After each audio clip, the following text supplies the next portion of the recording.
Chad Daybell was smart about one thing, and thank heavens Alex and Lori were not. It's all about the cell data and location data, maps and times and places, and how, oh my goodness, this puts Alex in places he should not have been.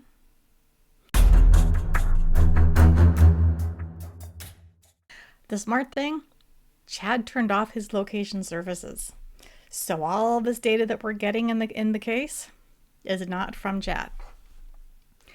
He also didn't have his iCloud backing up, but Lori certainly did, and so did Alex. So that's how we have Chad's texts and emails, is from those who received them. So if he had only convinced them to turn off those things, we wouldn't have all of this data that is going to put him behind bars for life, or possibly get him the death penalty, and that already put Lori behind bars. Thank heavens that Lori and Alex were stupid on that front, and thank heavens that Chad himself was stupid on so many others, like burying the children in his own backyard. He could have driven 5 minutes in almost any direction and found a place in Idaho where they probably would not have been found for years, if ever. But no, he wanted trophies in his own backyard. So Chad, turning off your location services did not save you. You friggin' jerkwad. Welcome to True Crime, Faith, and Chocolate. I'm your host, Annette Lyon, true crime junkie, woman of faith, and USA Today bestselling author of the suspense novel Just One More and a whole bunch of other stuff. I am a member of the Church of Jesus Christ of Latter-day Saints, which is the faith that Chad and Lori purport to believe in. No. Much of what I'm doing is debunking a lot of that, explaining, clarifying, adding context, not evangelizing. So don't try to tell me I'm wrong or that God doesn't exist or whatever. That's not what this is for. You're not. I know all the church history weird stuff, so don't bother. Just don't bother. You're not getting the perspective I'm providing literally anywhere else. Diving into the data of when the children went missing and died and were buried, when Tammy died.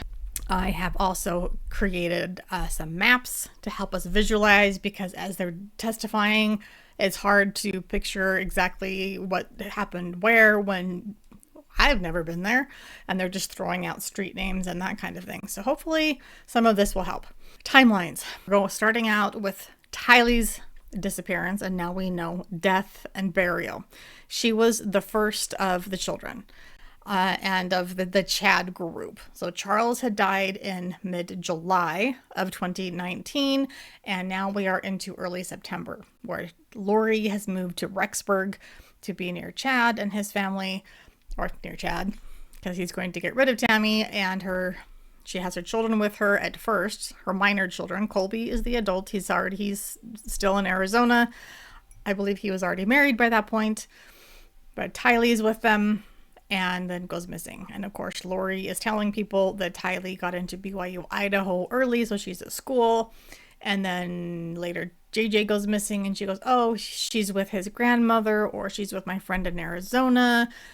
And eventually, Grandma in Louisiana goes, no, he's not. Please do a welfare check. And then everything blew up from there. And now we know, of course, alas, what happened to those children. And how it was blamed on religion, which pisses me off on so many levels. But okay, so one thing that was pretty hilarious, another one of the dumb criminal elements, is that Alex and Lori and Chad all had various burner phone numbers, and they would often turn off the service on one, just as that they would activate another one on the very same day. Sometimes it was the very same device, just a different number. But even stupider, they are so stupid. If you're going to have a burner phone, here's a tip. If you have a burner phone for not good purpose, don't connect your iCloud to it, because that's what they did. If you're trying to be anonymous, don't connect your iCloud to the burner phone, and don't carry your burner phone when you've got your regular cell phone, your smartphone, with location services turned on. And so they're pinging at the same place at the same time. And gee, whose burner phone could that possibly be? Good job, Alex. Good job.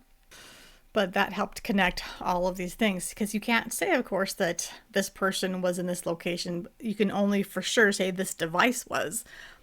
But then when you see text coming and going different places, and then you can say, okay, well, then Alex was with the device.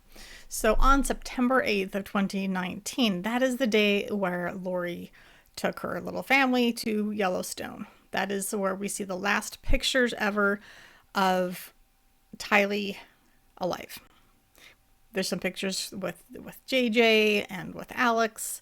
And because that was the last time she was ever seen publicly alive by anyone, that's when the FBI, when they got involved, which some people don't know, the FBI doesn't automatically get involved in every case. It's federal cases, and that's oftentimes if it crosses state lines is one of the biggest issues. But they often get involved in kidnapping cases very early, and they can assume often that it will involve crossing state lines, or when law enforcement reaches out and says, hey, we could use your help. This is a bigger case than our department can handle. We need your expertise. They don't come in and take over the case. They come in and offer aid in however they can, whether it's manpower, whether it's profiling, whether it's DNA analysis, whatever. But they often jump in on kidnapping cases early, because the sooner you jump in, the more likely they are to be solved. And many, if not most, kidnapping cases do cross state lines and turn federal eventually anyway. So they got involved very early. So the FBI asked people who had been at Yellowstone on that day to look through their videos and photographs and see if they could see anything about Lori and her children, Tylee. And there was some speculation that perhaps Tylee's body was dumped somewhere in a geyser or a hot pot or something. And those waters are incredibly hot. That some visitors have fallen in those things, and you only find bones later. It's kind of horrifying. Some of the tragic things that have happened up there. That's not what happened. We don't know for sure where Tylee died, but of course we know where her body ended up, in Chad's backyard. So we know about 10:30 in the morning, they probably gassed up. They were at a Maverick gas station in Rexburg. And then about 2 hours later, about 1:30 p.m., they enter the west entrance of Yellowstone National Park. It's about an hour after that, they reached the Old Faithful Geyser, probably the most famous landmark in Yellowstone. They were at Old Faithful and then thereabouts, parking lot, the lodge, all that, from about 2:30 p.m. to roughly 4:30 p.m. In various areas around Old Faithful. Then they ended up about 5:12 p.m. They're south of Lewis Lake in Yellowstone, and then 6:40 they are exiting through the west entrance. Sounds like they were heading one direction to exit, and then they decided to never mind, and they flipped around and went back out the west entrance. What that's about, I don't know. They had dinner, or they got probably takeout because they weren't there terribly long. They were at a Buckaroo barbecue restaurant that no longer exists in West Yellowstone, which is a little town outside of the park proper. They were there for 17 minutes. So that probably long enough to pick up food. So they may have called it in order, whatever. So 8:37 p.m. they arrive at Lori's apartment in Rexburg. And as we know, Alex's apartment is in the same complex. So when they were throwing out the numbers, apartment 175 is Lori's, apartment 107 is Alex's. I'll just refer to them by the name of who spent the most time in whichever apartment, not by number, because that got confusing. They arrive back at Lori's apartment, and the last known location of Tylee and her phone was at 8:37 at that apartment, which is at the time her new home. An hour later at 9:35, Alex's phone leaves Lori's apartment and heads back to Maverick, the gas station in Rexburg. He's there for about 10 minutes, so he probably fills up the gas tank again and maybe gets a snack, I don't know, and he goes back to Lori's apartment again. He is at her apartment from about 10:44 p.m. for about half an hour, and then he is then at his own apartment at 11:44 p.m. Then things get a little odd. Early, September 9th, 2:42 a.m., so 3 hours after Alex's device was last detected at his own apartment, at about 11:45 p.m., So roughly 3 hours later at 2:42 a.m., suddenly his device is at Lori's apartment. 2:42 a.m. 4:37, he's back at his own apartment. And then he leaves his apartment at 9 a.m., approximately, they said 9 a.m., heading towards Chad's house. So we have almost 2 hours where he, in the middle of the night, where he's at Lori's and he's there for about 2 hours, and he goes back to his apartment and from there heads to Chad's. What we're quite sure of at this point is when he heads to Chad's, he has Tylee's body with him. So it appears to me that Tylee likely died at the apartment during those 2 hours. Don't know how. Unfortunately, well, they could say it was homicide by unspecified means because we don't have much of her remains. And if you want to go into detail about that, you can look elsewhere, but it's kind of horrifying. And I have not seen the autopsy photos, and I hope I never will, because it sounds horrific. We do know, just very basically, that she was stabbed or chopped in the pelvic area in ways before she died that would not have been consistent with wounds that would be intended to kill. They were also inconsistent with wounds for dismembering. I personally think that those specific wounds were some sort of messed up sacrificial offering, religious disgusting something that Chad and Lori were up to. And I think Chad was there. We don't know, because Chad, being the only smart one of the group, briefly, because the guy doesn't have too many brain cells, he did have his locations and services turned off, so we can't put him at the location at Tammy's apartment for those almost 2 hours. But that's what I think happened. We do know her body was burned and dismembered, but those likely happened after she died. So we don't know what actually killed her, but those chopping and piercing wounds on her bones would not have caused her death, which is so incredibly disturbing. 9:15, he arrives at the Daybell residence, September 9th. This is the day after Yellowstone. 9:15, he's at the Daybell residence. And he is there for an hour and a half until 11:45. In that time, they detect him behind the house by a gate on the northwest corner of the property, behind the residence a couple different times, and then he leaves the residence at 11:45. So he's spending quite a lot of time in the backyard. They say that the gate area would have been big enough to drive a vehicle into the backyard. So they theorized that Tylee's body was probably in, say, his Jeep that he was driving, that was actually Tylee's Jeep that Charles bought, transporting Tylee's body. Or maybe it was a truck. I think Lori may have had access to a truck as well. But he probably brought her body in there, and then they buried her in the fire pit. So then 11:52, Alex is located at Del Taco in Rexburg, because, murderers gotta eat, I guess. 1 minute later, we get the raccoon text. 1 minute after Alex orders his food, Chad sends this text that is out of character. We've learned that their texts between them were households. Hey, I'm heading to the grocery store, so-and-so, this, that. Hey, would you pick up that? It's very day-to-day boring things and short. And suddenly Chad sends this long story narrative text, which he has not done in any of the months worth of texts that they analyzed. He says, "Well, I've had an interesting morning. I felt I should burn all of the limb debris by the fire pit before it got too soaked by the coming storm. While I did so, I spotted a big raccoon along the fence. I hurried and got my gun, and he was still walking along. I got close enough that one shot did the trick. He is now in our pet cemetery. Fun times!" ! So a few things, aside from the fact that he never before had to send this type of a narrative text to Tammy, and aside from the timing being way suspicious, so suddenly Alex has been on the property for an hour and a half, and then he just leaves and suddenly will send this text. A couple of other things that have jumped out. thanks to the trial.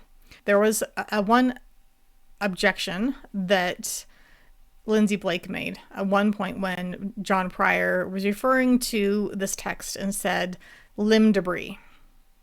And he says, well, because Chad told Tammy that he was going to burn the tree limbs. And Lindsay Blake said objection mischaracterizes the testimony. The text did not say tree. And then I'm like, well, did that really make a difference? And then I thought, yeah, actually, yeah. If Chad is saying he's burying limbs, limb debris, it is significant if it's not trees, but it is some kind of limb. That kind of was chilling. There's also the fact that raccoons are nocturnal. They don't come out in the mornings. They wouldn't be there at 11:30 in the morning. If he found a raccoon in the daytime, it would be in a trap. And we know that that had happened. Garth testifies to that later, that they had raccoon traps and then would bury raccoons, not in the pet cemetery, but by the Silver Shed. And Garth multiple times reiterated that they buried things like raccoons, not pets, but the pest animals like raccoons by the Silver Shed. He said that multiple times, despite Pryor trying to insinuate that perhaps this one time a raccoon might have been buried in the pet cemetery. And Garth said no. If you would have caught or seen a raccoon in the daytime, it would have been in a trap, not walking along the fence line at 11:30 in the morning. That's not what would have happened. Just doesn't make sense. So to give you an idea of what the Daybell property looked like, this is zoomed out so you can see a lot of the markings, and I'll explain what some of those are. The red pin there on the left, that is essentially the Daybell property, and then down to the left a little bit is that orange dot. That is Emma's house. His son-in-law and daughter Emma Murray lived there. When they talk about the different streets, there's Salem Road, and that is also known as 1900 East. That is the yellow line going up and down, and that's north to south. Then there's also 200 North. That is the blue line that goes horizontally west and east. So those are the two roads they often talk about, and how his house then was on that intersection. The front of the house faced west, so left. And we'll zoom in a minute. On the far right, and this will become relevant when we go into Alex's movements around JJ's death, but that purple line on the right is Highway 20. And that's relevant. Again, we'll discuss that in just a little bit. So here is the Daybell house, kind of, you see, zoomed in a bit. So you can see this is the intersection where they lived. The little green box there is Emma and her husband Joe's house, and the other stuff is all the Daybell property. So the two yellow marks there, those are the small driveway and then the longer driveway in the backyard. The blue is the house and garage. The little orange bit is, they called it the cozy cone. That's the addition that had the loft area in it. That has been, so much talk has been about that, and did the house have stairs, blah, blah. On the top there, the paler orange there, that is the pond area where JJ's body was found. The pink there is the pet cemetery. The green next to it is the barn. They so-called on one of the things that I saw that was labeled as the barn. It also, that might be what they also considered the Silver Shed. I'm not entirely sure. And then there's the fire pit below that where Tylee's body was found nearby. Probably they said that actually her body was found closer to the tree on the right, but that was the general area, so you can get an idea of what the house looked like. JJ's death here, Monday, September 23rd of 2019. This is the night or the morning after. This is shortly after JJ was killed. We believe he was killed before midnight on the 22nd, or right after midnight on the 23rd, but that night, 22nd to 23rd. We know that Alex was in his apartment from just after midnight, from 12:11 a.m. until 9:41 a.m. So he was in his apartment sleeping or whatever. It appears again that JJ died before Alex went back to his apartment, wherever he had been and whatever he had been doing. But this is when they buried JJ. And this is also the Monday after the weekend that Melanie Gibb and David Warwick were there, and all of the testimony about that Sunday, that was all the day before. Stories of Chad taking JJ upstairs because he was misbehaving and then coming back downstairs with scratches on his face, saying, "Oh, JJ scratched me." And then later, Melanie Gibb saying that she saw Alex carrying JJ, thinking he was asleep. Was he asleep at that point? We don't know. Or if he was already gone, we don't know. But the morning of Monday, September 23rd, 9:40 a.m., 9:41 technically, Alex leaves his apartment and drives to the Daybell residence. He arrives about 9:55 a.m. and he's there until 10:12 a.m. So he's there for about 15-20 minutes. 9:55, he is spotted in the front near the garage. So we can see where that would be. The house faces this direction. So he's at the front of the house, on the smaller of the yellow marks there in the front. Then a minute later, he's out by the pond. And that is where JJ's body was later found. The device was identified by the pond multiple times. And at 10:05, he's in front of the house again. I suspect that Chad had already dug a shallow grave for JJ. He wasn't very deeply into the ground, and neither was Tylee's body. So I think Alex basically came and helped dump the body, cover it up, and then drove away. Pryor has insinuated in the past in Lori's trial that there wasn't enough time to dig a grave in those 15 to 20 minutes. No, there wasn't, but if Chad was already there and had already dug the grave, putting a little boy in it and covering him up wouldn't take more than 15-20 minutes for two grown men. At 10:12, he is then moving southbound at Salem Road and 200 North. So that's right in front of Chad's house, heading south. So down the map. And then he arrives back at Lori's apartment at 10:22 a.m. So all of that puts him right at Chad's house, right when JJ was never seen again and his body was found. There is evidence of Alex preparing to shoot Tammy. And it's, again, messed up and disturbed. Interesting thing, we had an FBI agent. For the first time, we get an explanation as to why the gun probably misfired. A lot of us have suspected and speculated that, and the prosecution has done this as well, that it was a very unusually cold October, and Rexburg is cold regardless in the winter and into the fall, but this winter was particularly harsh and earlier than usual, and so they thought maybe the cold affected the gun. And this FBI agent, and I forget which one it was now, so apologies, he explained that when they seized Alex's possession during one of the warrants, that there was an assault rifle that they found, that the pin, or I'm not sure if it's one or multiple pins, weren't inserted fully. And if they're in fully, then it's, an intact weapon. But if it's not, it could fall apart easily, or at the very least not fire.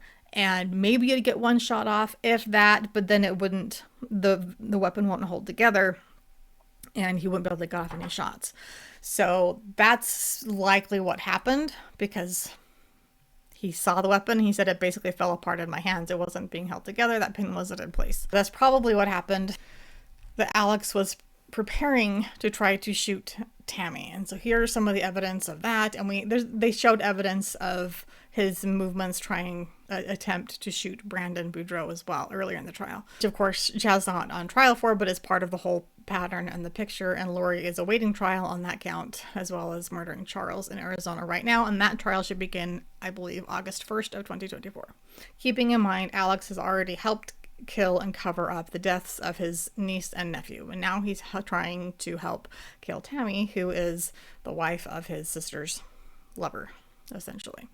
October 7th, he visits the Unified Sportsman Gun Club and the Fremont Public Shooting Range. He visits that place 3 times on that day.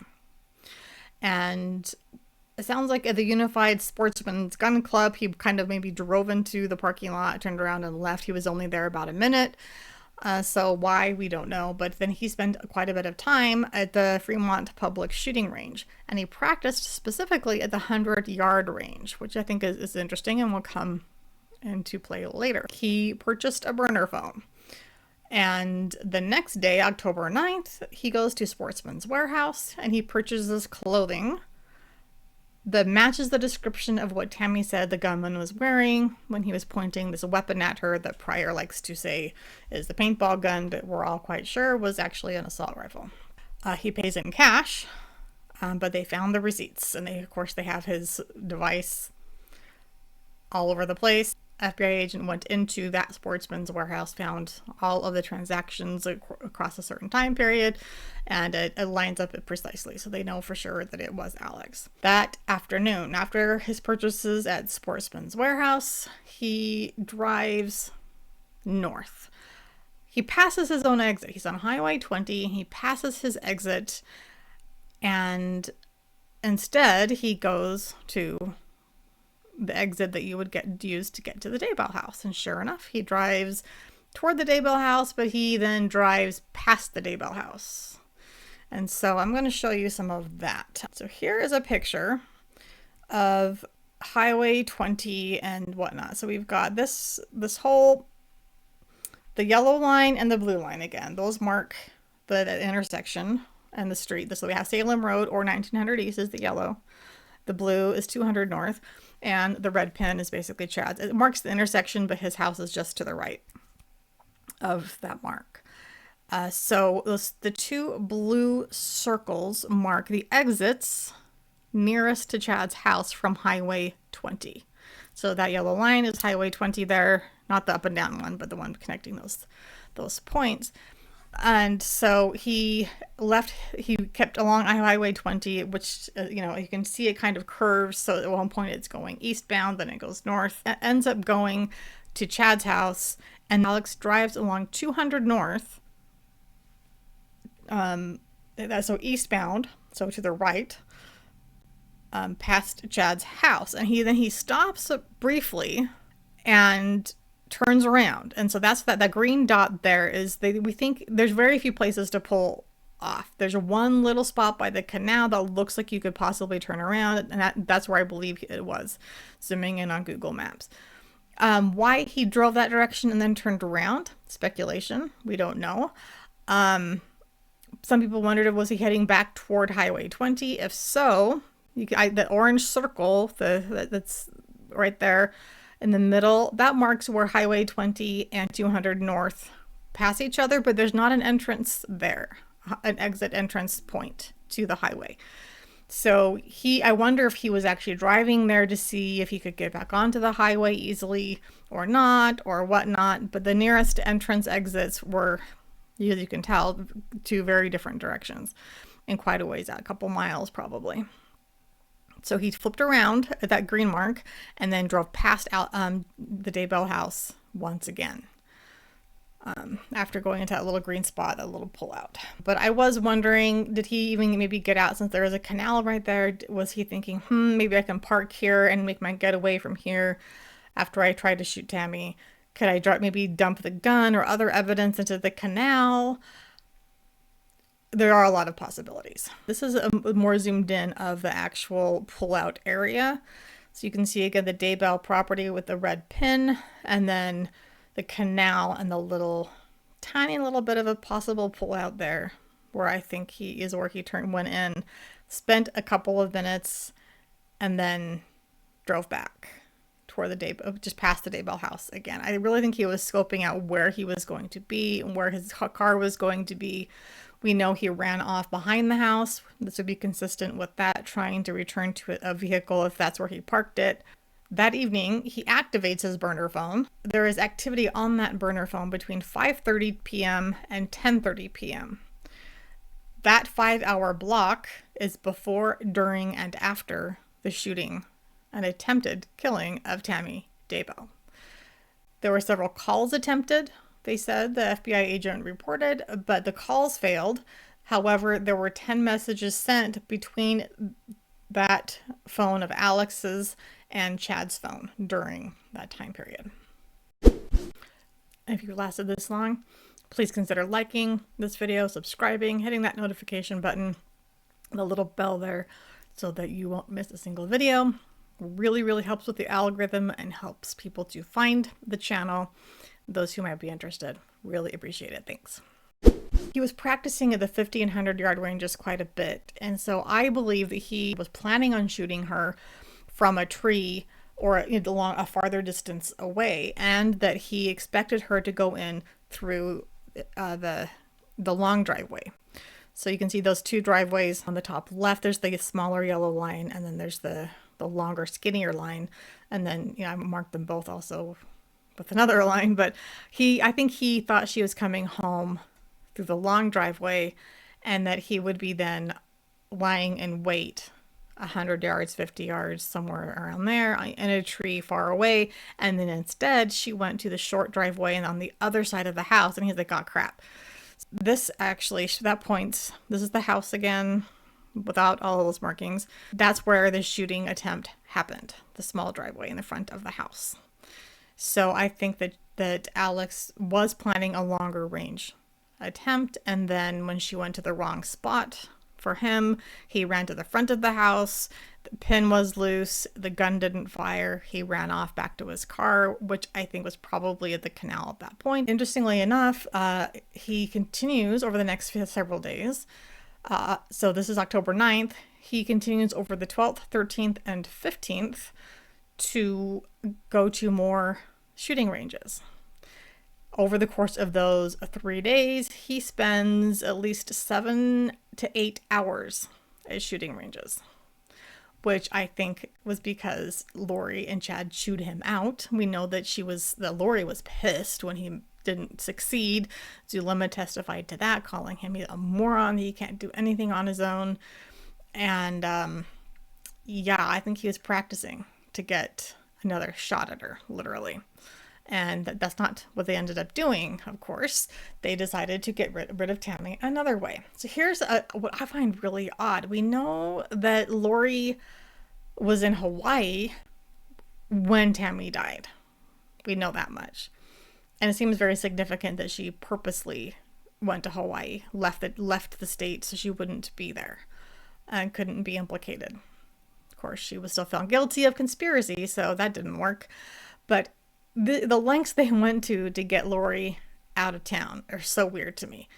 There is an airport in Boise, so I don't know why they didn't fly her out of Boise or even Salt Lake. We know that Chad's family, when they went to Knott's Berry Farm after Tammy's death, they drove down from Idaho to Salt Lake City and flew from Salt Lake City to California. I imagine that's cheaper than flying from Boise to California. There are probably more flights from Salt Lake to California. But that's not what Lori did here. So on October 16th, we have Alex's phone, this is so weird, goes to Lori's apartment at 1 p.m. And then 20 minutes later is heading south, leaving Rexburg. They keep driving through Idaho into Utah, almost out of Utah. They stop, and I was so impressed. So this is FBI agent Wright at this point. He pronounced this town correctly. He pronounced it Hurricane. It looks like hurricane, but it's pronounced hurricane. And people say, oh, that's the hick way of saying it. Actually, they were just British settlers. The first pioneers who settled there were British, and that's how they say it. And that's how Brits still say the word today. I've actually heard many British people refer to that type of storm as a hurricane. So it's not like backwards people who had no education. Anyway, it's Hurricane, Utah. And it's down by St. George. It's not far. He says that it's near Zion National Park. And I was like, thank you. It's not Zion's, it's Zion. Thank you. So anyway, Zion is not Zion either. A lot of people like to do that. Zion National Park. So kudos for pronouncing both correctly, Special Agent Wright. So they drive from Rexburg all the way down to Hurricane. That's a pretty long drive for one day. They spend the night there at a little hotel.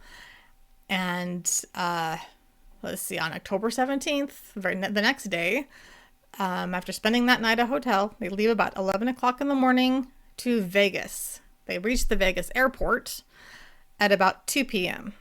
And then Alex leaves the airport 15 minutes later.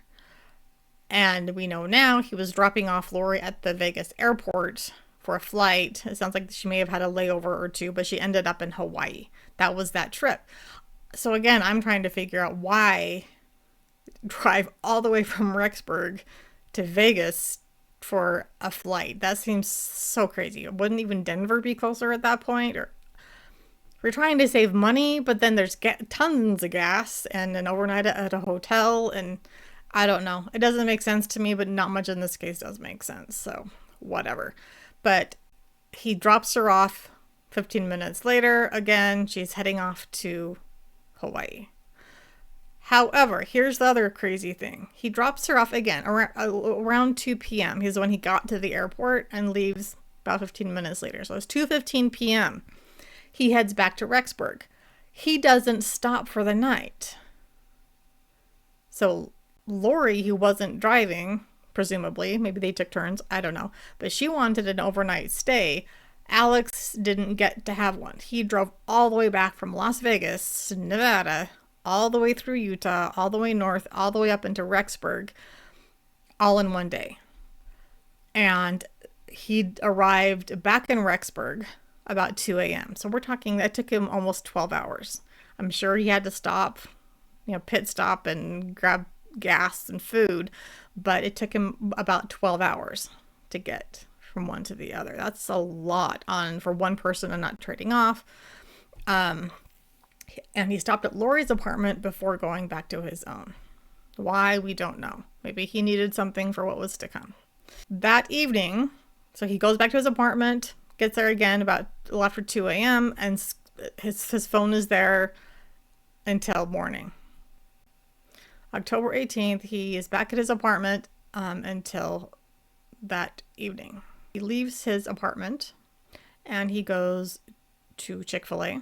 Murderers gotta eat again. And then he heads toward the Daybell residence, but doesn't quite go there. He stops at a chapel. The big yellow line, so we've got a Highway 20 exit right there on Salem Road, also known as 1900 East, and that street goes right to Chad's house. So that's where he got off, and I put the little chapel icon there to mark the chapel that they met at, which is directly south of Chad's house.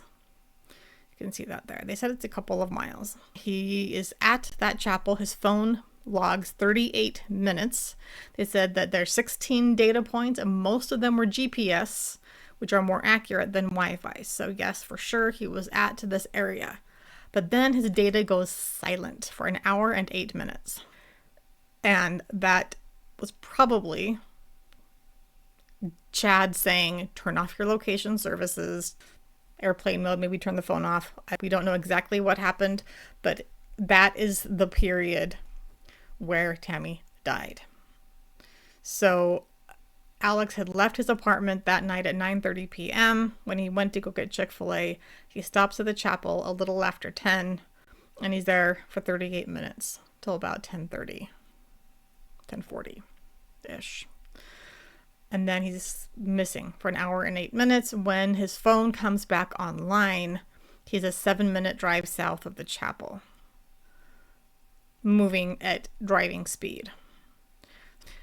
We have roughly 100 minutes of Alex near or in the vicinity of the chapel and or Chad's house, hour and a half plus, that night that Tammy died.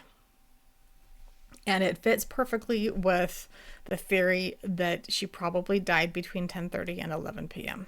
because her phone was last used at 10:22 playing Candy Crush. And he first shows up at the chapel at 10:07. I suspect that Chad, with his own location services turned off, went down and picked him up and brought him back to the house to help him carry out whatever they did wherever in the house, because it does look like she was being restrained by two people, one holding her down and the other doing the asphyxiation. It is consistent with her rigor mortis, that her body was already cold and stiff by the time Garth got involved. He was home from his job at the haunted house place around 1 a.m. and she was already cold by then. So she would have died likely at least 2 hours before that. So that is consistent with all of this.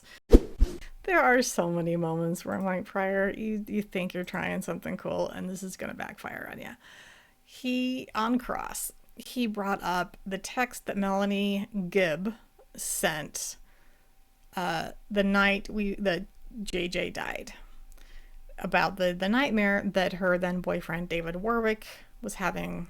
Melanie sent a text to Lori, and she said, "We sent this to Chad." And then she quotes, I guess, the text that they sent to Chad. "About 2 this morning, David woke up with great pain and sorrow in his heart. He felt something big was going to happen." And this is Sunday to Monday when JJ died. "It was going to happen now or soon. Please call when you can. Maybe you can help him understand it. Whatever it was, this was immediate. He can't get to these people. He can't get to these people, and there's nothing he could do for them." Now, I do not think that David Warwick for 1 second was a righteous good man. I do think that some people may have extrasensory whatever, that maybe he did have a nightmare, that the vibes are off in that townhouse of Lori's, that he sensed something bad. He probably did have a horrible nightmare, maybe inspired by things that were happening in that house that he didn't know about. But I don't know why Pryor decided to bring that up, unless he thinks it's going to just make it look like Melanie and David were somehow involved. To me, all it says is he had a nightmare the night that JJ was killed. And maybe there was, again, some creepy vibes in that townhouse. In fact, there's an interview that Nate Eaton did with a guy who he was hired to do some cleanup in this apartment, and he found out later that that was the Lori Vallow apartment where Tylee and JJ were likely killed, and he said that it was the creepiest place. He would not go there unless someone was with him. That it was so dang creepy, and just this feeling of just dread. So whatever you think about that, I'm not saying it was haunted, but I do think evil is real and can leave a mark. So throughout Pryor's Cross, he's just being an idiot. He just doesn't grasp. It's unfortunate he doesn't understand basic things like, cell phone range data, the range of accuracy with the standard deviation. And at one point he says, "You're too young to know that term, and I'm too old to understand it." And I was like, I don't know if he's trying to act like a good old boy, win points because I'm human, but it just made him look stupid. Trying to find data gaps and say that they're proof of something, but things like, "Oh, well, suddenly Alex's phone is down here," and Wright goes, "Yeah, that's because his phone was moving the speed of a truck, or the speed of a vehicle moving at freeway speed," or whatever. It's like every time Pryor tried to say, "Oh, smoking gun," then Wright would go, "No, that's completely accurate with Alex doing this at this time." Anyway, I thought having some map visuals would be useful to see where things were laid out, and when they're saying, "Oh, and Alex was on 200 north and this heading toward Highway 20, and it might be useful to actually see what that looked like. That is essentially the cell phone and location data from day 23 of the Chad Daybell trial. That morning, we heard the end of the testimony of medical examiner Dr. Lily Marsden, who conducted Tammy's autopsy. We can cover that in another video, but essentially she said it was a solid testimony. She said there was nothing wrong with Tammy's heart, brain, lungs, any organ. The only weird thing is that she had that foam and a little bit of edema swelling in her lungs, but that was caused by asphyxia. There was nothing else. And the bruises were consistent with being restrained for homicide, and the edema and the foam were also consistent with asphyxia by homicide. Pryor tried to say things like, "Oh, so you were a fellow at that point, so you weren't actually the one in charge. Was this your first autopsy?" And she goes, No, at this point I had done about 500. I've since done however many thousand. And I was like, yeah, go Dr. Marsden. So it's, again, you want to go prior. I thought the first lesson of being a lawyer was don't ask a question that you don't already know the answer to, because he keeps doing that and keeps looking like an idiot. So, but prior, keep on keeping on. You're only helping the state's case. So yeah, I don't know about you, but I'm gonna go get myself some chocolate.